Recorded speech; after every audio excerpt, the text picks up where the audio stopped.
Got more stories for y'all, man. I got stories for days, you feel me?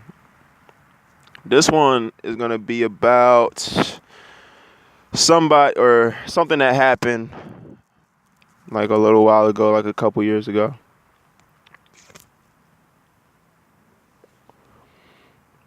So basically what happened, I got locked up for one of the burglaries. Remember I told you in one of my previous videos how me and my associate, we got hemmed up by the police because we did something. And his stepmom had basically called the cops on him because she found a safe in his house. So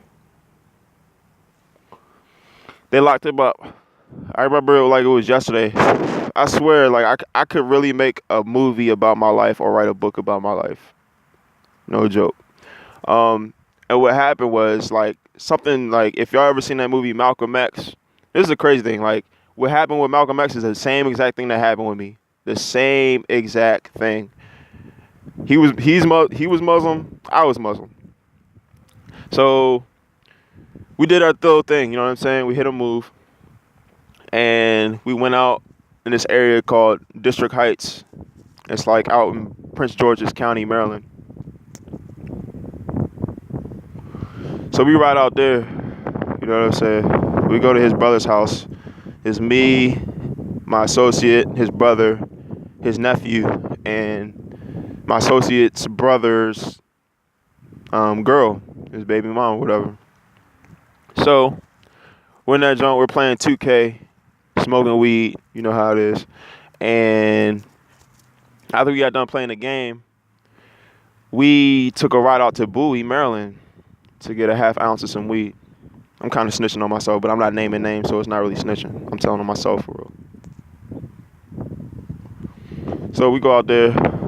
I get a half ounce. He gets a half ounce. We drive back down to Southern Maryland in my city. And he had like a 740 BMW IO.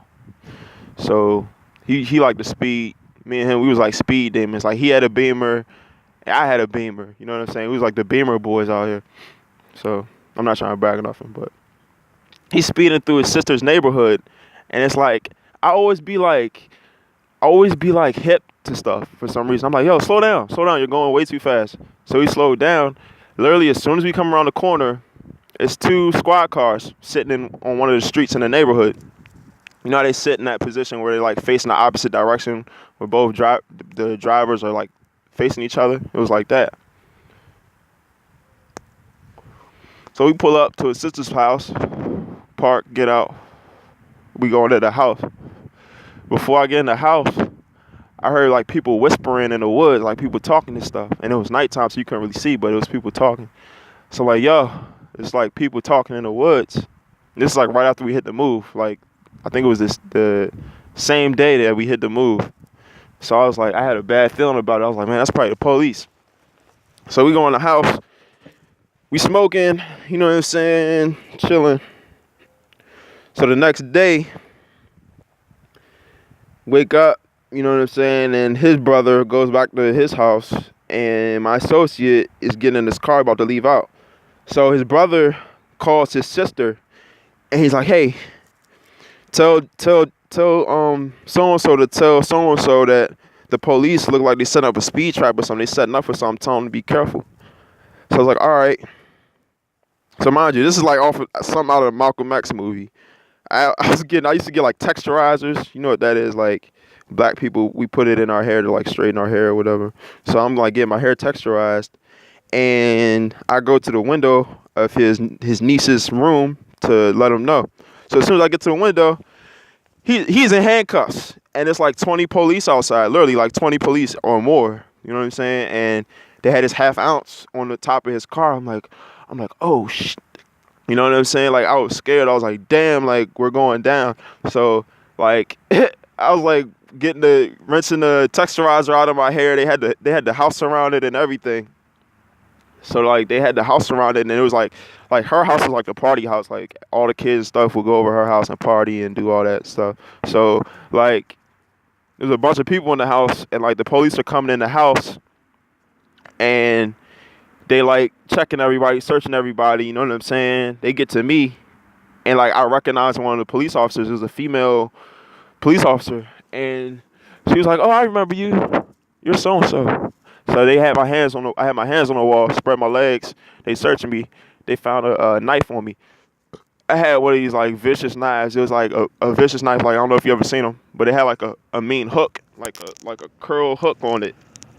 It could do like some serious damage. So they took it out, and they looking at me like, man, this dude is dangerous. So I leave. They bring me out, and there's a detective. You know what I'm saying? That works for Charles County. You know what I'm saying? So he's like, dang, that's a big plane.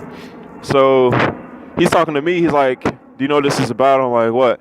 He's like, I'm doing an investigation. There's been a lot of burglaries in the area, and, you know, it's pretty serious. So I was like nervous. I was like, man, I don't like being on radar and all that. So they was like asking me questions. I wasn't really saying nothing. So they let me go. But they had seized my friend's car. So they impounded it, and they were doing an investigation on the car. They wouldn't release it to him. So it's so cold out here. So after they seized the car, they found the pawn ticket in the car with my name on it, so I got locked up for it. So I ended up doing like 4 months in jail until I got bailed out. During those 4 months, I had a cellie, and my cellie was like he wasn't really like a gang member, but he had like a good like a squad, you know what I'm saying? He had money too, you know what I'm saying? Like he was big time kingpin. So I linked up with him, got a connection. So my black and mild went out. Oh well. So I was talking to him, and he got released. So after he got released, I got bailed out, and like a couple weeks to like a month or two later, I called him. I was like, yo, what's up? I'm trying to link up. So one of my other associates, we drive out to DC, out southeast. If you don't know about southeast DC, it's one of the roughest places in America. A lot of shootings, a lot of stuff goes down out there. So we go around this hood named 37th. You know what I'm saying? They go by like different streets and stuff like that. So we're around 37th, and you got like, they got different lanes. You got up top and down bottom. Well, he ran down bottom. You know what I'm saying? And if you don't know anything about 37th, people out DC know, and people around Maryland know. But if you don't know about that area, search on YouTube. I don't know if you know this dude named Gunplay. He's a rapper. And Shy Glizzy. Everybody knows about Shy Glizzy because he was beefing with Chief Keef and them. Well, Shy Glizzy, that's his hood, 37th. You know what I'm saying? And in one of his music videos, he's around 37th with the dude named Gunplay. And the dude that was a kingpin around that area, he wasn't out there, but I don't want to say too much. You know what I'm saying? But anyway, I go around there, and we're like chilling, you know what I'm saying? And like he was like, "You want a dipper? You want to buy a dipper?" I was like, "All right, whatever." I didn't really go out there to buy a dipper and smoke that shit, but I came out there for something else. But I was like, "All right." So me and my boy were sitting in the car, and he goes in one of the apartment buildings, and we're waiting forever. I'm like, "What's going on? This is strange."